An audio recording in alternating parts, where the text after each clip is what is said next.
These are our 6 highest revenue sources in the district. Now our MAP makes up $11.2 million. Ad valorem taxes, and that includes all ad valorem for debt service, for our debt service and for our local operational budget. CDBG grant, we had $1.5 million that we got through a CDBG grant, and we're finishing up things that offer funds. That's about how much left we've got to spend. The ARA funds that you've heard me talk about, we still got about 1.176. Title, that would be all title, Title I, Title II, and what's left over in the Title IV, left over in Title IV, which is drugs. The IDEA is our SPED allocation, and then the child nutrition is $1.3 billion. And the child nutrition is a combination of actually 3 things. That's federal reimbursement, state reimbursement, and then what kids pay on a daily basis. But those are our 6 highest revenues. This next part, I'm just going to kind of like, this is just a look back at the last 3 years from FY09, FY08, FY09, and FY10, and then the projections for FY11. So I'm showing you the 08 budget, the 09, and then the FY10 budget along with the actuals, and then the FY11 projected. And you can just look across and you can see how we fare compared to the last 3 years. Purpose of MAP is to ensure that every Mississippi child, regardless of where he or she lives, is afforded an adequate educational opportunity as defined by the state accountability system. So that's the purpose of it. Now, let me tell you how they fund it. This is going to be this may be a little bit confusing on this particular slide. Oops. All right.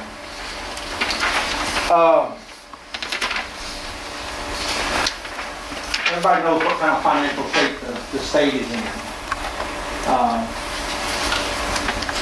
Up at the top, we have the district allocation of $11.9 million. When we put all the roofs on our buildings back several years ago, we allocated X number of dollars per child out of that allocation to pay for all of it, instead of doing a bond issue. So the first $500,000 comes off, the first $508,000 comes off, goes into a debt service fund and pays for that, pays on that note.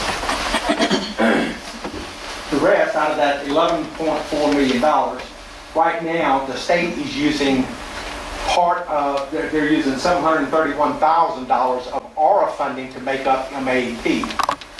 Now, I already told you what they cut this past year as far as in the, what kind of cut we took. This year, fully funding MAP is $200 million behind. $200 million behind. ARA funding, they had a total of $128 million that they have, but in order to get the $128 million, they had to make sure that their budget was funded at the FY06 level, which leaves them $50 million short. On paper, this is where some of that fictitious money is. On paper, they had to figure out how to make up the $50 million. So they did it by cutting the MAP $173,000 to us. They also cut the ad valorem tax reduction. That's that 1 cent sales tax reduction that I showed you that formula a minute ago. All of a sudden, instead of getting $260,000, we're getting $46,000.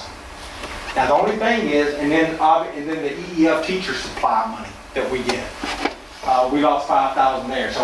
So our share of all that is $398,000. Now they passed another bill called House Bill 1059 that puts all that money back, provided that Congress passes a bill called the Federal Medical Assistance percentages, where Congress extends it. That's Medicaid reimbursement. So if they fund the Medicaid reimbursement, the state's going to get that much money out of it back, and then we'll get these dollars put back into the budget. So when they sent all this out, they sent us all our figures and they said, okay, House Bill 1626 is this. House Bill 1059 is this. You get this provided Congress does something. You get this if they do nothing.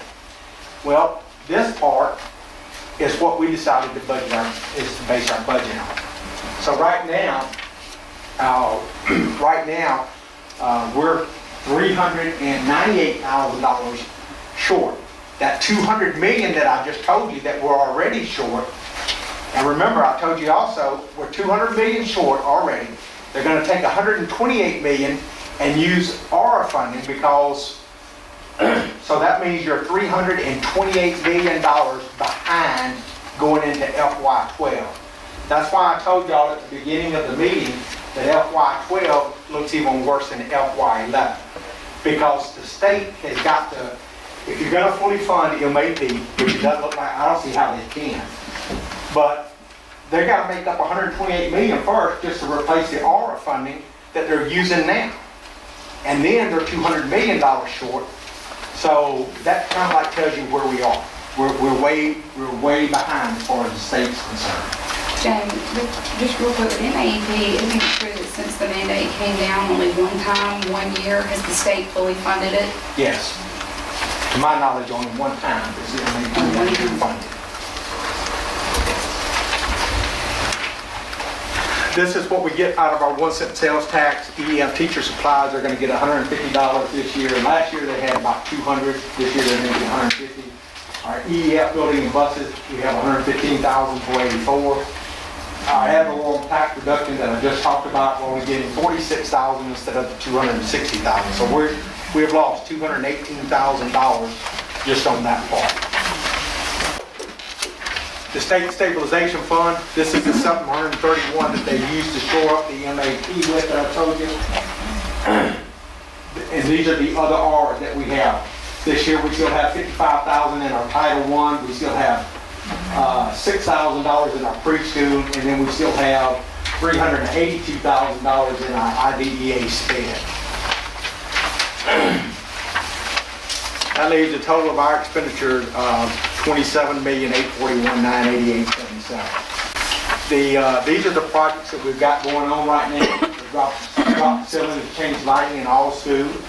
That's coming out of special QSCB money, along with the new card at Quarles Elementary. That's on the drawing board right now, to where the kids would not actually have to go outside over at Quarles Elementary. They would actually connect the cafeteria to the rest of the school.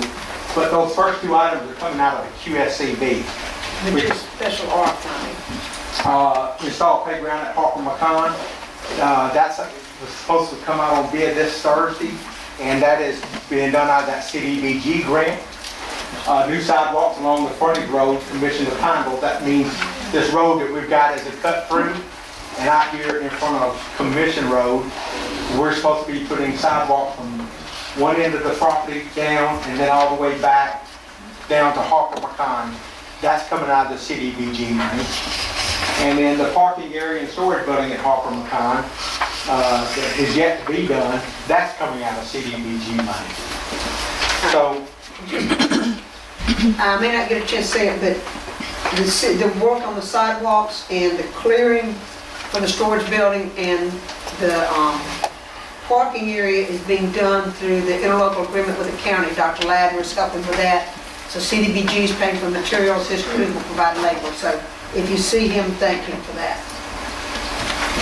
These are a couple of our major expenditures that we have that just hit us right off the bat. Our insurance, roughly $800,000. That's our property insurance, our general liability, errors and omissions, those type of things. Our utilities, we're really spending about $1 million in utilities. The nurses that we still have, we actually have only paid $40,000 a piece. I think I put in there $42,000 this year. Angie, you don't need to tell them that, just tell them it's still 40. Fuel, just for our buses, we run about $95,000 a year. This year we have also got budgeted, there's some textbook adoptions $250,000. We actually had a donation from a benefactor that gave us $250,000, and we have held on to it now for 3 years or 2 years. Leo Seal made a donation, and we held on to that until the English adoption comes out from the state, because it's going to be very costly. And so right now, this is on the drawing board, it's spent about $250,000 in checks for an adoption. And then just to keep our schools clean, we spent about $95,000 on janitorial supplies. Those are just, like I said, those are just a few of the big things. These are our debt service payments that we have. It tells you the year that we're in on it and the amount that we're going to be spending this year. That last one, the reason you don't see interest is because that was one of those special, that's that QSCB I was talking about where it's interest free. We just have to put the money in that fund, wait 10 years, and then make one lump sum payment on it. These are transfers from the district too. The state tells us that we have certain funds that we have to put different types of people in. For instance, Fund 1130 is our special education teachers. They tell us to track all special ed in a particular fund. So all we have to do is transfer the money from our general fund, district maintenance, over to each one of these funds. There's nothing peculiar about any of this. It's just that's where they choose. The state said you need to track the expenditure for those things. This is just a chart based on function areas. As you see, go down. You can just, like I said, I'm not going to get into a lot of all this. We're spending about 60.65 cents out of every dollar on instruction. Once again, you could argue that that could be more because that doesn't include the school administration, that doesn't include the district-wide coordinators that we have. But anyway, just out of the way the state tells us to do everything, we're spending, like I said, about 61 cents out of every dollar directly on the instruction. The next page is just a look back. You'll see this on all of them. I'm not going to go through each one of them. You got it in print. You can kind of like look at them. The biggest reason that we've gone from the 38 million down to 27 million though is partly because we're on the tail end of building Harper McConnell, which we had a lot of FEMA dollars tied into it back several years ago. These are the expenditures by object code. The first one was by function. This is by object code. It tells you what each category is. You obviously understand what salaries are, you understand what benefits are. Tech services, those would be things like our contractual professional services, and that gets into things like Fast Forward, SASE, nursing services, legal, audit, SPED contracts, CDBG as far as architects, our athletic trainers. Those are what makes up that category of 300. The property services, those are like utilities, equipment repair, maintenance contracts, rentals. Once again, the CDBG project, the drop ceilings that we're doing, that's what makes that up. The other services, which is like a 500, that is that's advertising. That's the biggie in there is our insurance, our property insurance. And then obviously our travel, where we pay our athletic officials and all that.